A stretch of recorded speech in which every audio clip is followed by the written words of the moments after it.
봄이었습니다. 사찰 권사님과 화단을 정리하던 중에 제가 이렇게 얘기해서 꽃은 참 빨리 지는 것 같아요. 좀 오래 갔으면 좋겠는데 왜 이렇게 꽃이 빨리 질까요? 라고 이렇게 서로 말을 주고받고 있었어요. 그때 그 권사님이 이런 말씀을 하시더라고요. 꽃은 빨리 지기 때문에 꽃이다 라는 말씀을 하시더라고요. 꽃은 영원할 것 같지만 그렇지 않죠. 금방 지기 때문에 귀한 것이고 그래서 구경하러 사람들이 가는 것입니다.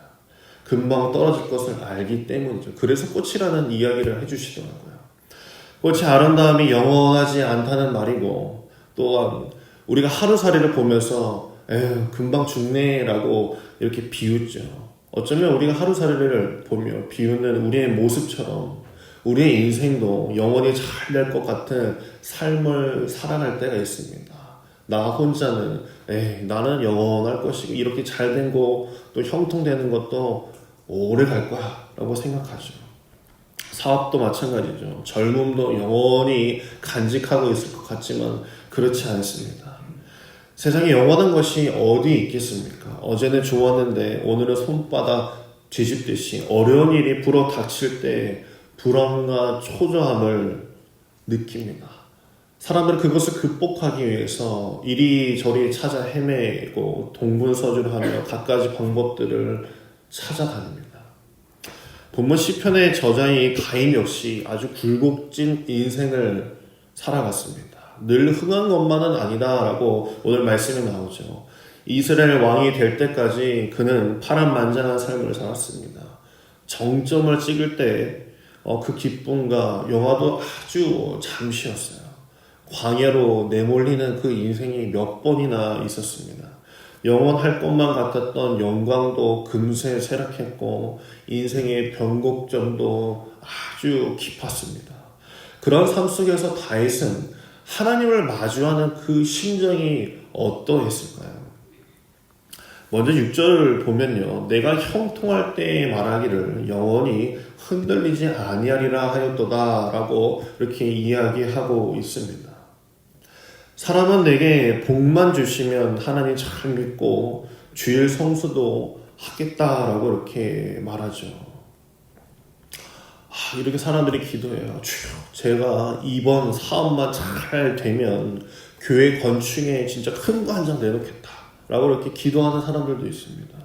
저도 교회에 살면서 보며 들었지만 내놓는 분 하나 못 봤어요. 하나님의 형통을 허락해 주셨으니 흔들리지 아니하고 주님 손 절대 놓지 않겠다라고 호언장담합니다. 그러나 사람이 형통하고 잘 나갈 때는 무슨 말을 못할까요? 그렇죠? 내가 정말 하나님과 붙잡고 있을 때는 무슨 이야기를 해서라도 하나님 구호 삶으려고 막 이렇게 애쓸 겁니다. 또 7절 자막을 보면 우리 같이 보면요. 여호와여 주의 은혜로 나를 산같이 굳게 세우셨더니 주의 얼굴 가리심에 내가 근심하였나이다 라고 이렇게 말씀하고 있습니다. 잘 나간 것도 잠시였어요.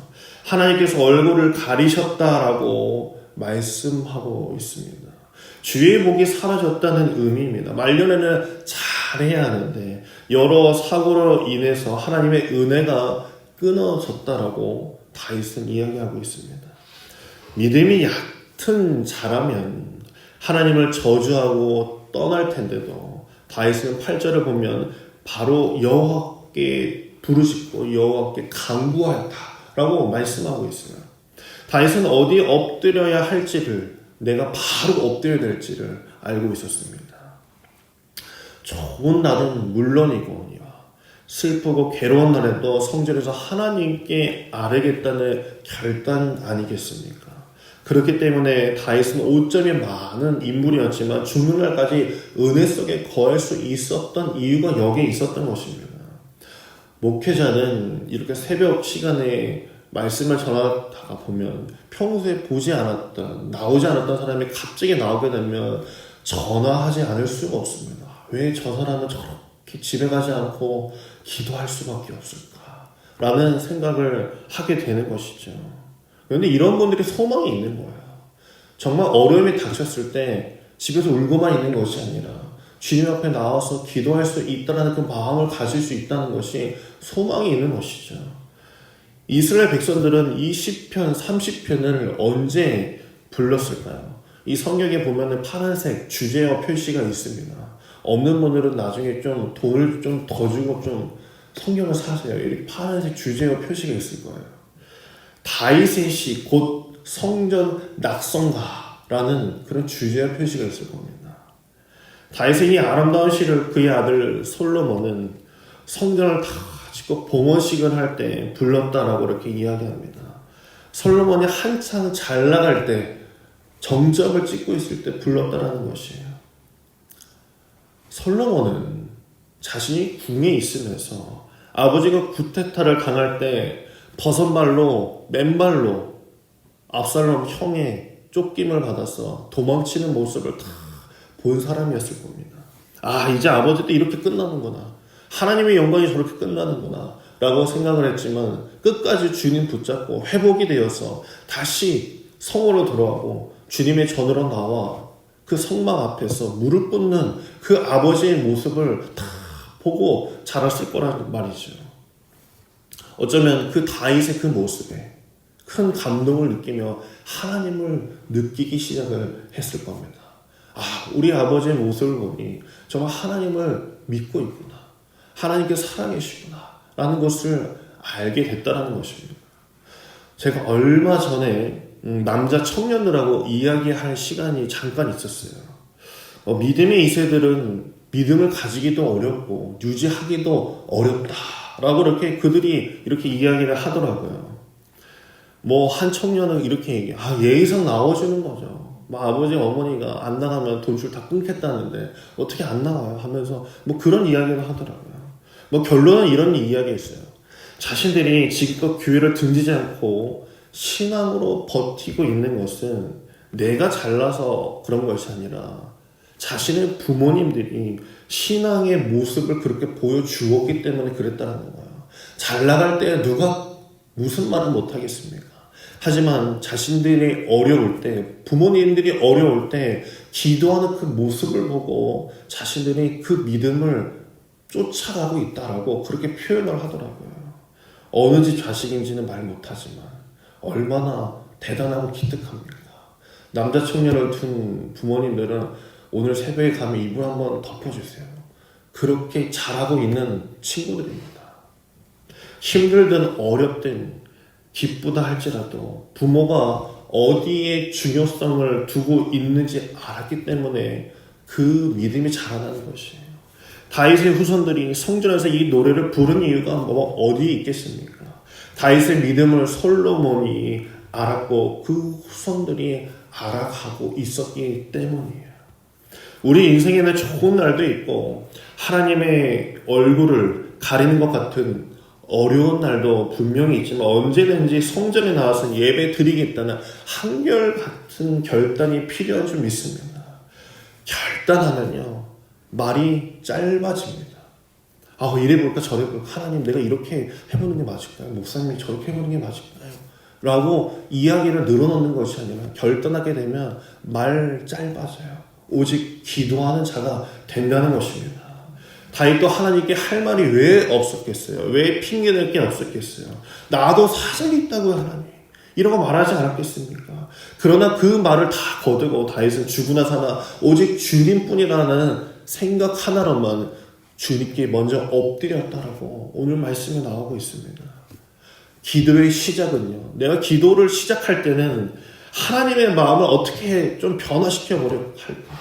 설득해볼까라는 마음으로 기도를 시작해요. 하지만 결국 시작의 끝은, 기도의 끝은 나의 마음을 변하는 데 있는 것이에요.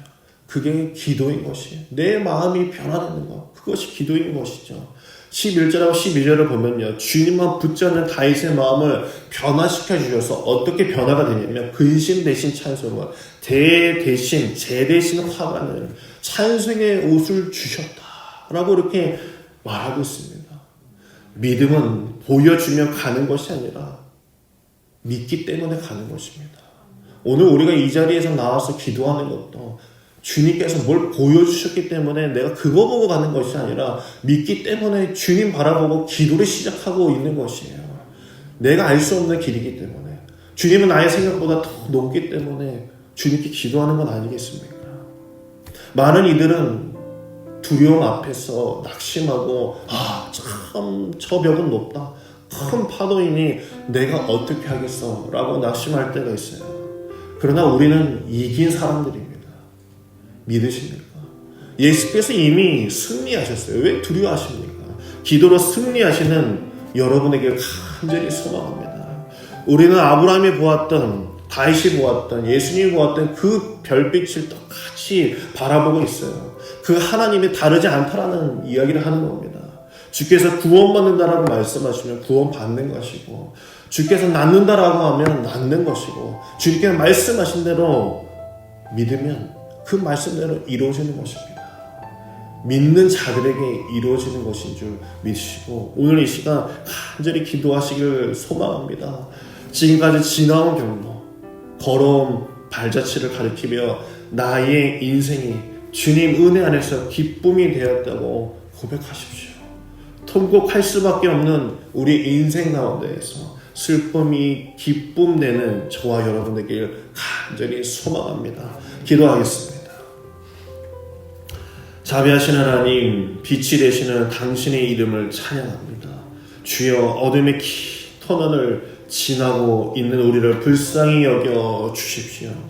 눈앞에 보이던 출구는 다가갈수록 점점 뒤로 물러나는 듯하며 어두운 그늘이 길어질수록 곳곳에서 고통의 소리만 늘어나고 있습니다.